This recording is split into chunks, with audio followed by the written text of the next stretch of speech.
همگی شما بخیر. من صهبا مطلبی هستم و امروز در خدمتتون هستم با مجموعه آموزش‌های قطعات خودم از کتاب‌های راز من و تار جلد 1 و 2.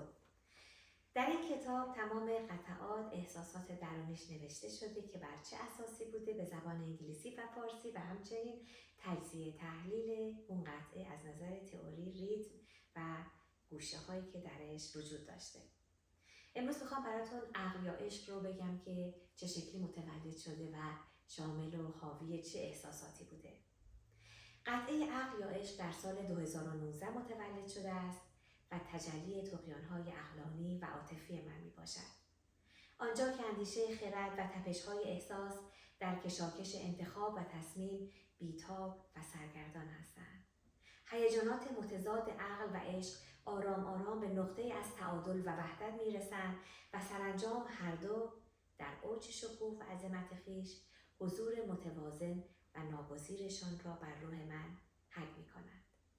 این قطعه در دستگاه 4گاه هست.